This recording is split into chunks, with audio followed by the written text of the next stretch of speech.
Information received. Internet connection established. You have received a voicemail.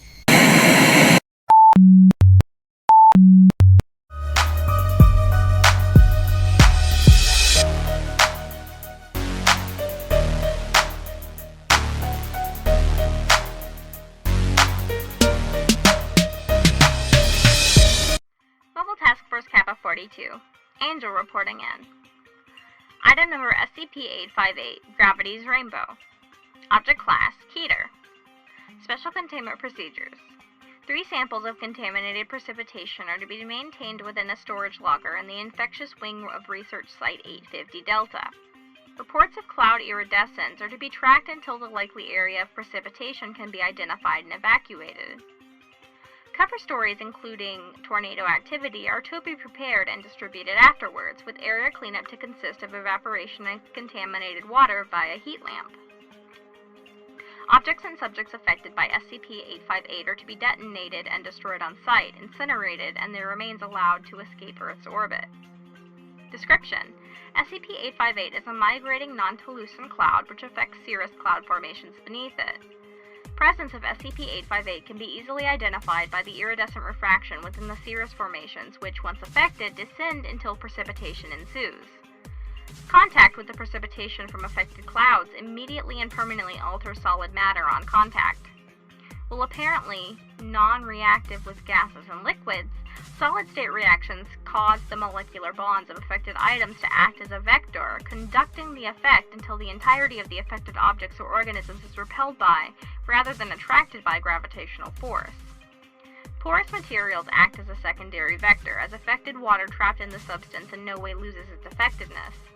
Barring sufficiently sturdy objects secured to sufficiently massive objects embedding or otherwise secured to the Earth's surface, this results in the affected object accelerating away from the Earth's surface at 9.8 millimeters per second squared.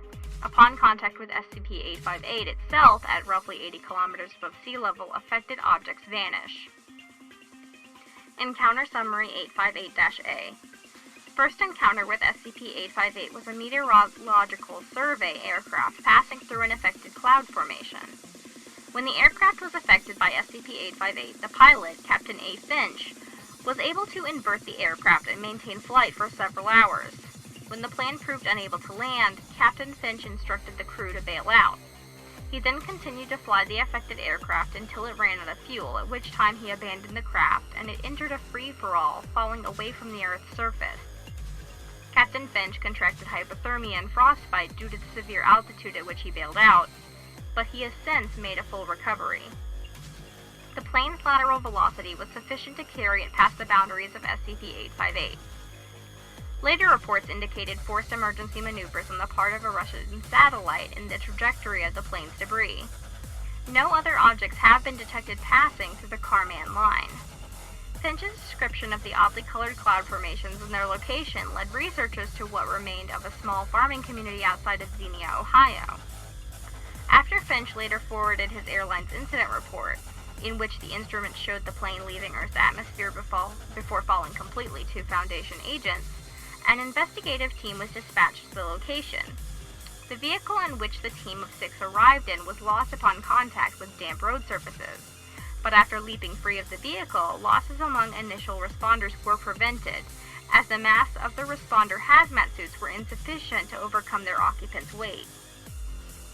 Investigation revealed all previously standing structures were devastated, and along with all residents outside of the cellar shelters with strong foundations unaccounted for.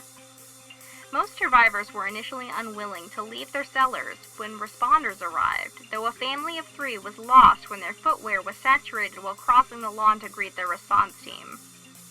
Reports from remaining survivors aided in isolating standing water as the source of the anomalous effect, as eyewitnesses reported, stating that survivors emerging from their basements were seen rapidly ascending into the sky, later ascertained to have been due to assuming the danger had passed. Once there was nothing left to ascend, rainfall was continued.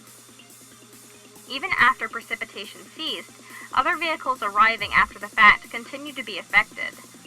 Though the tires themselves were insufficient to displace the chassis, water sprayed onto the undercarriage by centrifugal force compromised the vehicles in their entirety.